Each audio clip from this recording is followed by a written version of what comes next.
नमस्कार, मैं डॉक्टर चित्रा पिल्लई, शासकीय उच्चतर माध्यमिक विद्यालय निशातपुरा में हिंदी शिक्षिका में हूँ।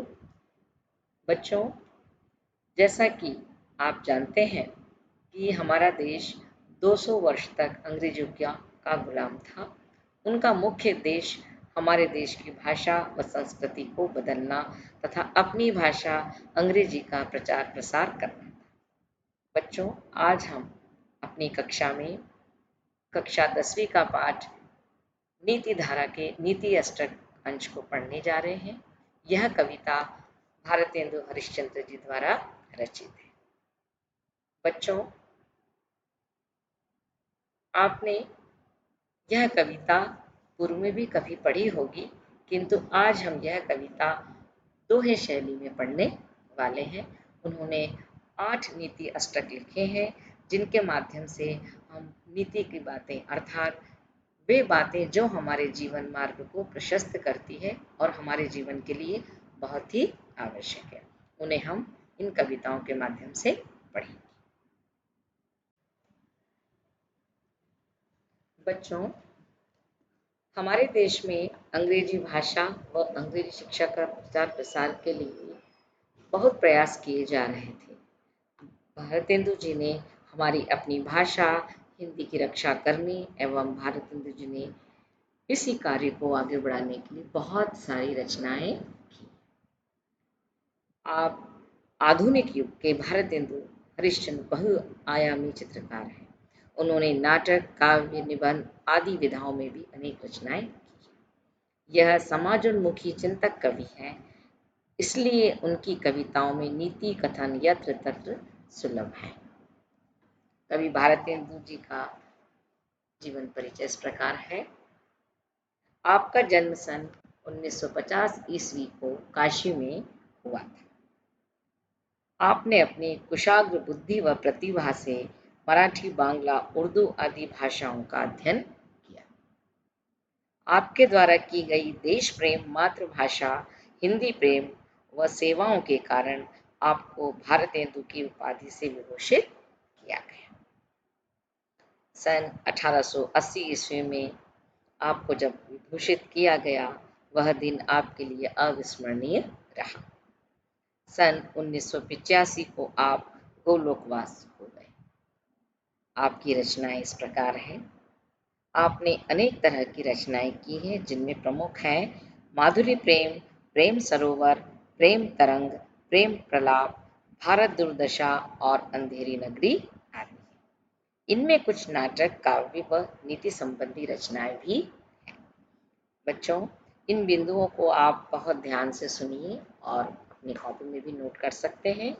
परीक्षा की दृष्टि से ये 1 अंकीय प्रश्न में यहाँ पूछे जाते हैं। कवि भारतेंदु जी का भाव पक्ष इस प्रकार है। भारतेंदु जी का काव्य क्षेत्र व्यापक रहा है। भक्ति और श्रृंगार आपकी कविता का प्रधान रस है। भाव प्रणयता, देश प्रेम और समाज सुधार का स्वर आपकी रचनाओं में बहुत सशक्त है। राष्ट्र प्रेम भाव आपके हृदय सिंधु में हिलोरे मारता है। आपका श्रृंगार रीतिकालीन कवियों से भिन्न एवं शिष्ट है।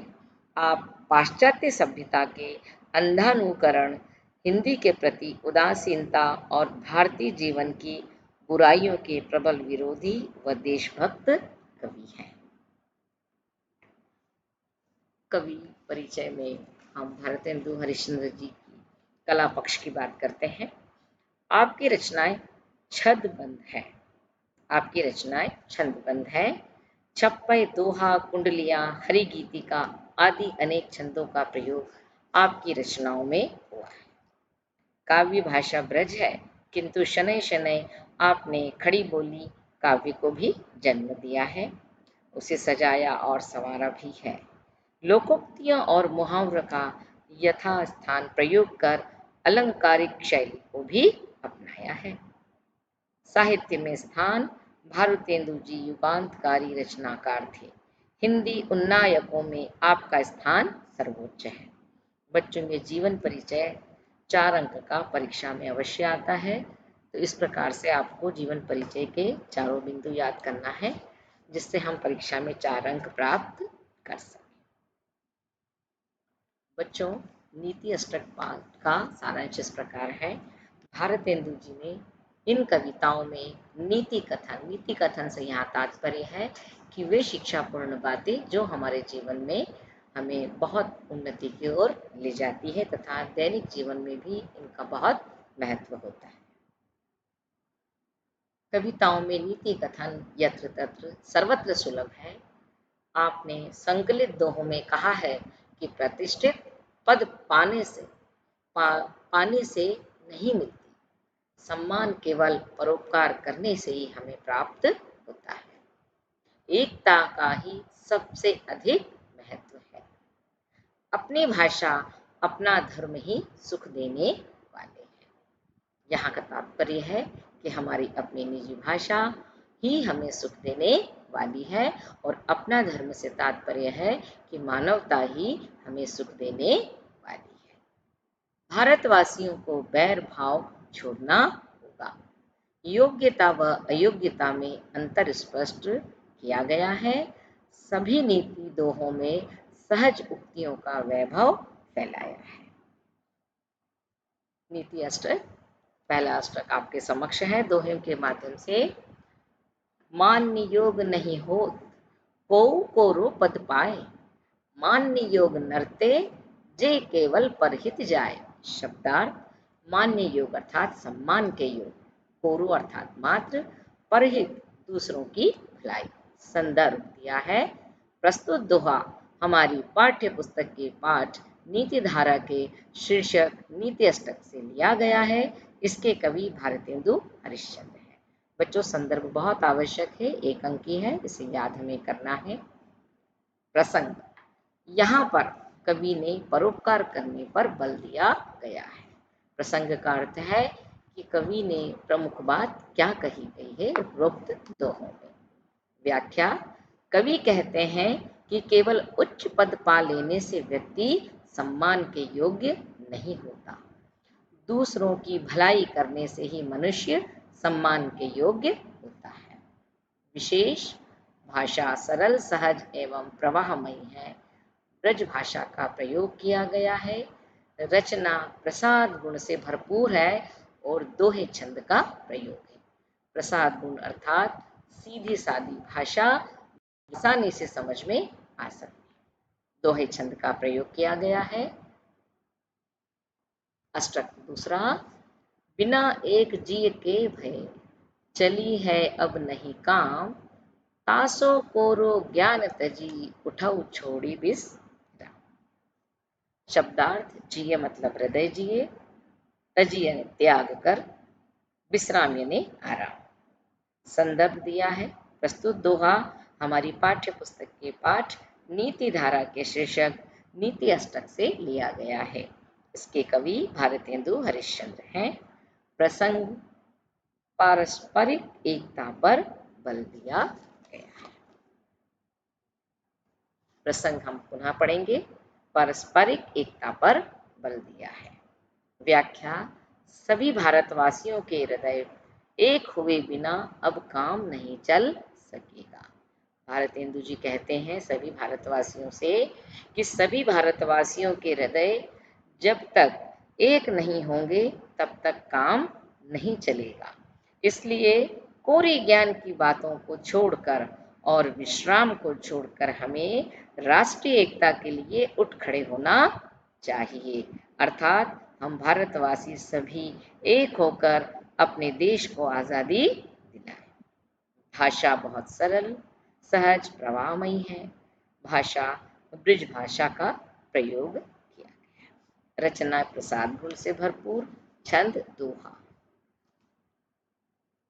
अष्टक क्रमांक 3, बैर फूट ही सौ भयो, बैर फूट ही सौ भयो, सब भारत को नास, तबहु न छाड़त याही सब, बंधे मोह के फांस।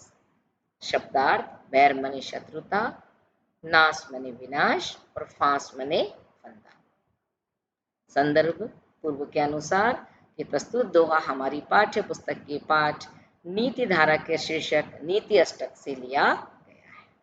इसके कवि भारतेंदु हरिश्चंद्र जी है प्रसंग। यहाँ कवि ने भारतवासियों की आपसी फूट के दुष्परिणामों का उल्लेख किया है।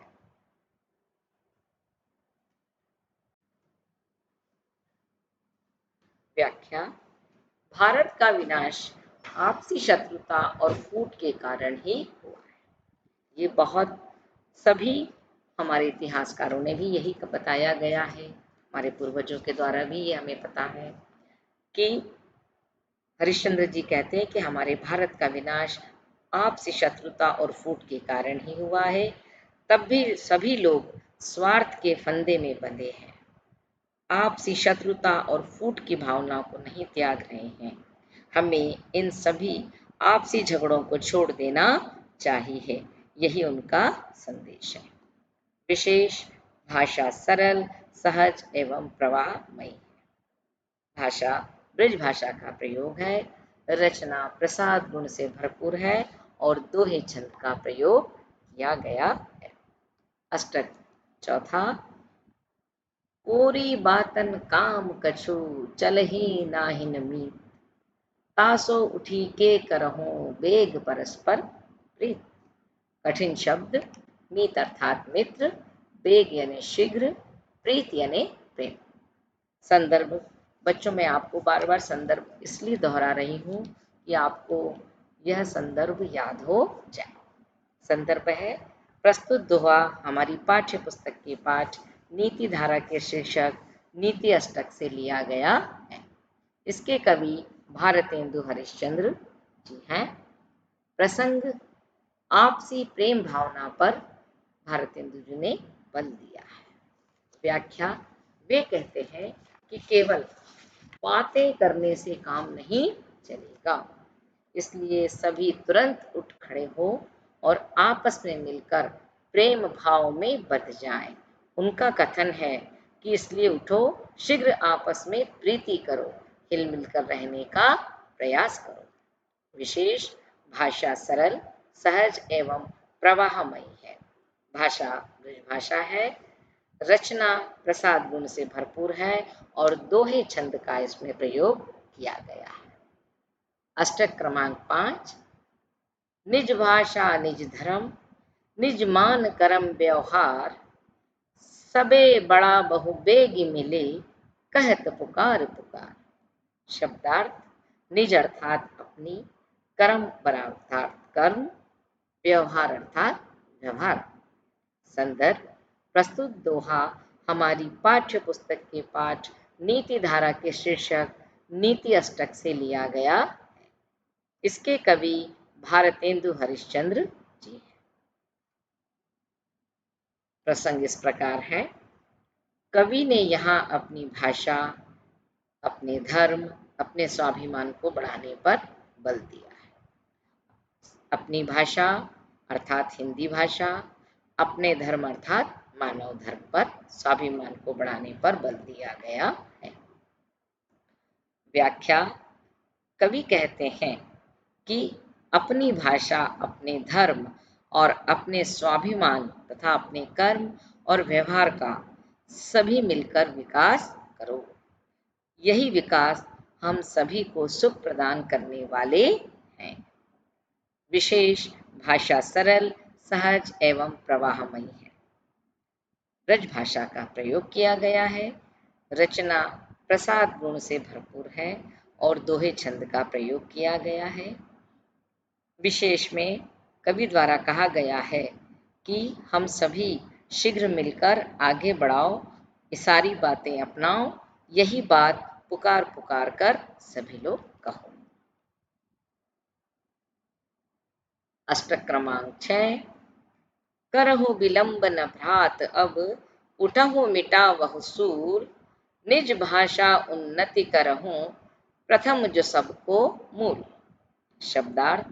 विलंब यानी देरी, भ्रात अर्थात भाई, सूल अर्थात पीड़ा। संदर्भ। प्रस्तुत दोहा हमारी पाठ्य पुस्तक के पाठ नीति धारा के शीर्षक नीति अष्टक से लिया गया है। इसके कवि भारतेंदु हरिश्चंद्र जी हैं। प्रसंग इस प्रकार है। अपनी भाषा ही सभी उन्नतियों का मूल है। कवि का यही मूल स्वर भी है कि अपनी भाषा ही सभी उन्नति का मूल है। अर्थात हम जिस भाषा का प्रयोग करते हैं, यदि हम उसी भाषा को बहुत आगे तक बढ़ाएं, सब वह व्यवहार में लेकर आए, तो हमारी बहुत सारी उन्नति हो सकती है। व्याख्या। कवि कहते हैं कि हे भाई, बिना विलंब के सभी उठकर खड़े हो जाओ। अपनी भाषा सभी उन्नति का आधार है। उसकी उन्नति के लिए सभी मिलकर प्रयास करो। उठो, शूल, दुश्मनी, बैर भाव आदि कष्ट को मिटाओ। निज भाषा की उन्नति करो, यही सभी उन्नति का बार बार मूल मंत्र है। भाषा विशेष में सरल, सहज, प्रभावमयी है। ब्रज भाषा का प्रयोग है। रचना प्रसाद गुण से भरपूर है और दोहे छंद का प्रयोग किया गया है। बच्चों, अष्टक क्रमांक 7। सेत सेत सब एक से, जहाँ कपूर कपास, ऐसे देश कुदेश में कबहु न कीजे वास।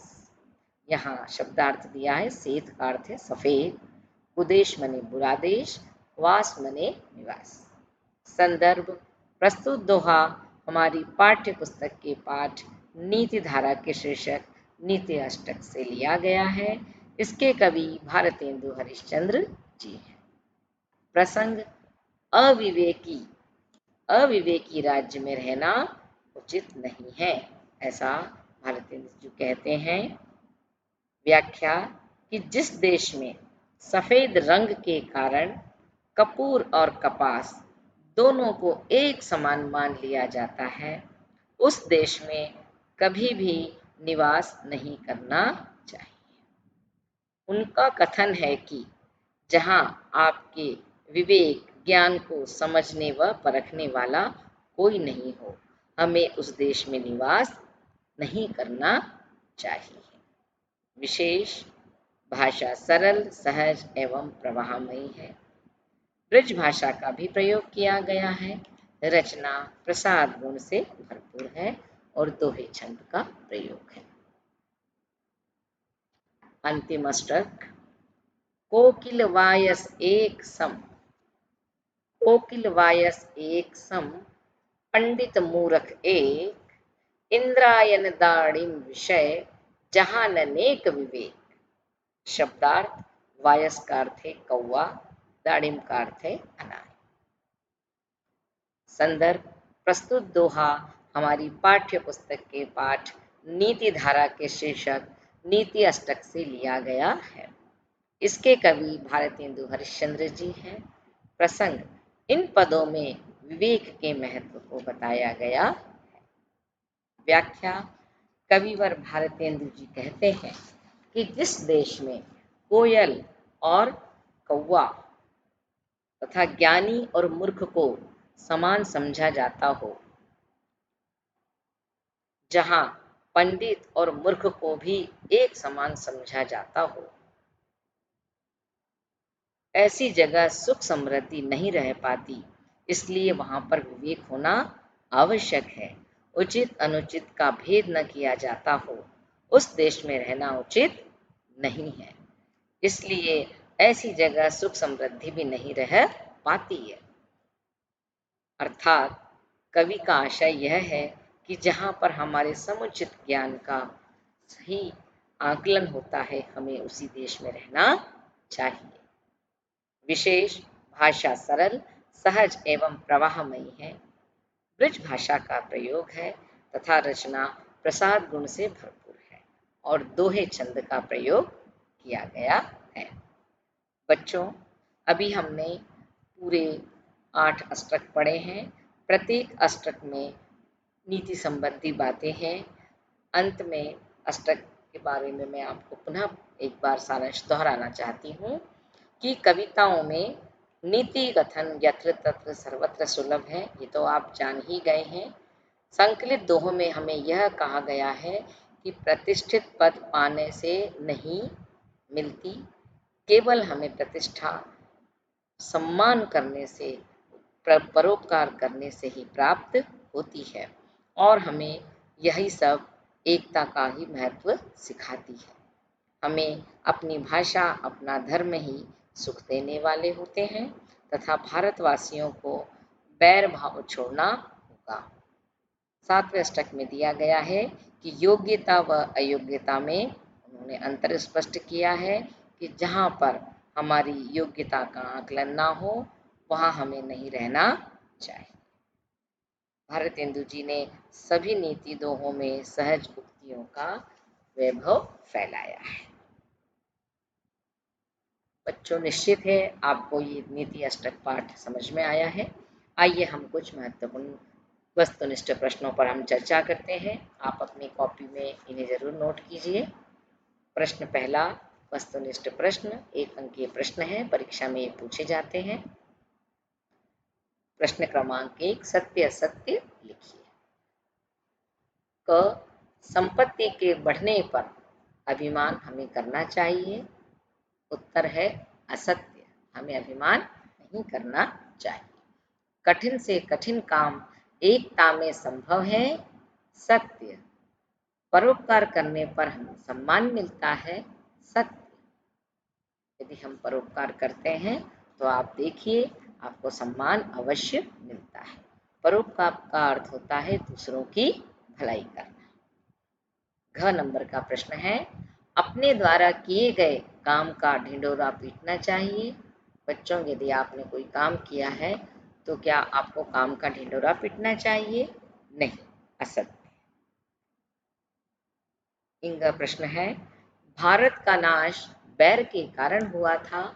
असत्य, भारत का नाश बैर के कारण नहीं हुआ था। माना तो जाता है कि आपसी बैर फूट के कारण भी हुआ था, लेकिन इसके अलावा और भी कई कारण हैं जिनसे भारत का नाश हुआ था। आगे इन प्रश्नों के उत्तर हमें और अच्छे से प्राप्त होंगे। भारतेंदु हरिश्चंद्र आयामी रचनाकार है। असत्य, भारतेंदु हरिश्चंद्र बहुआयामी रचनाकार है, यही इसका उत्तर है। एक शब्द या एक वाक्य में उत्तर। क्या करने पर हमें सम्मान मिलता है? हमें परोपकार करने पर सम्मान मिलता है। संपत्ति बढ़ने पर क्या न करें? संपत्ति बढ़ने पर अभिमान न करें। नीति अष्टक के कवि का नाम लिखिए। नीति अष्टक के कवि भारतेंदु हरिश्चंद्र हैं। व्यक्ति सम्मान योग्य कब बन जाता है? व्यक्ति सम्मान योग्य जब परोपकार करता है तब व्यक्ति बन जाता है।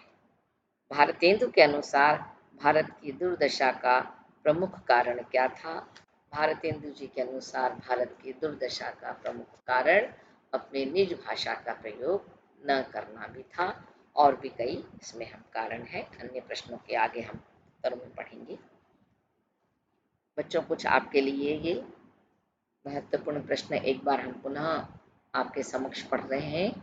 संपत्ति के बढ़ने पर अभिमान करना चाहिए। असत्य, कठिन से कठिन एकता में संभव है। सत्य, परोपकार करने पर सम्मान मिलता है। सत्य, अपने द्वारा किए गए काम का ढिंढोरा पीटना चाहिए। असत्य, भारत का नाश बैर के कारण हुआ था। असत्य, भारतेंदु हरिश्चंद्र आयामी रचनाकार हैं।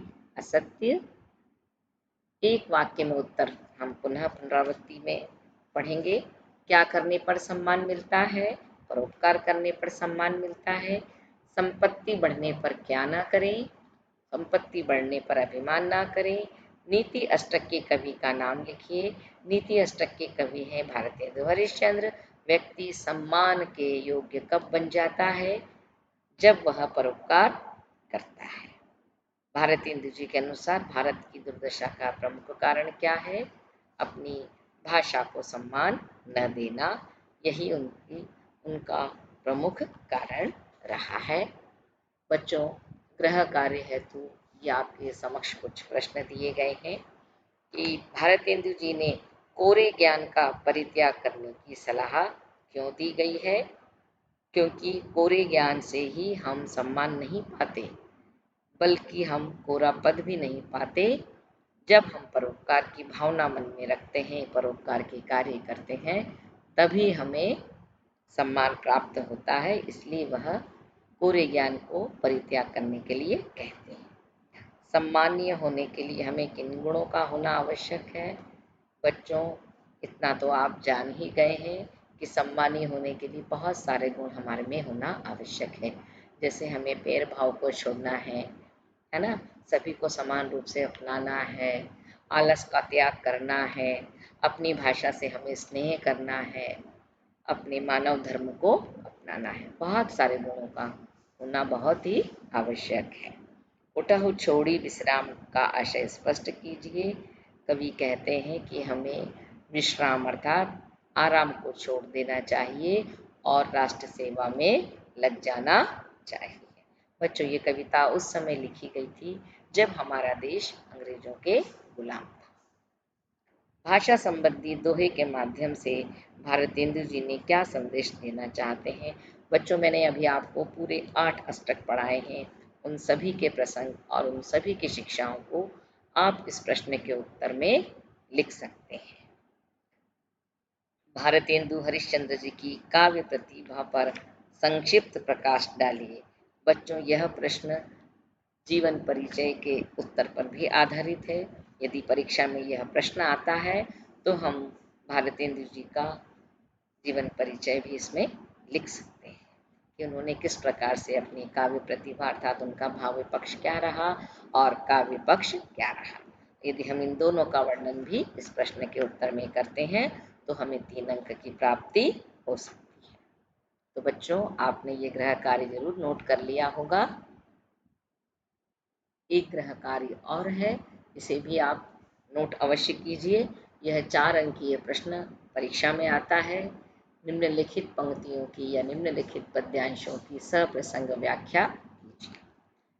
परीक्षा में क्योंकि ये अष्टक 2-2 पंक्ति के दोहे शैली में लिखे गए हैं, तो परीक्षा में एक साथ 2 दोहों को व्याख्या करने के लिए दे दिया जाता है। 4 अंकीय प्रश्न है। इसमें आपको सबसे पहले संदर्भ लिखना है, उसके बाद आपको प्रसंग लिखना है और अंत में आपको इसकी व्याख्या और विशेष लिखना है। जैसा कि मैंने अभी आपको पूरी स्लाइड में यह पढ़ के बताया है कि किस प्रकार से आप बार-बार व्याख्या करेंगे। संदर्भ मैंने आपको बार-बार इसलिए पढ़ा ताकि आपको बहुत अच्छे से याद हो जाए। इसके पश्चात जब आप कॉपी में भी लिखेंगे, पूर्वक भी लिख सकते हैं, लेकिन ज़्यादा अच्छा होगा कि हम बार-बार संदर्भ लिखें। उससे हमें एक लेखन शैली भी हमारी मजबूत होती है और हमें स्पष्ट हो जाता है कि ये दोहा भारतेंदु जी की रचना से लिया गया है। बच्चों, पंक्तियां इस प्रकार है।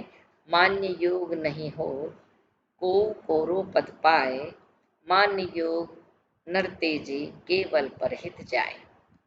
पैर फूट ही सो भयो सब भारत को नाश, तब हो न छाड़त या भी सब बंधे मोह के पास। बहुत ही सरल ब्रज भाषा का प्रयोग किया गया है।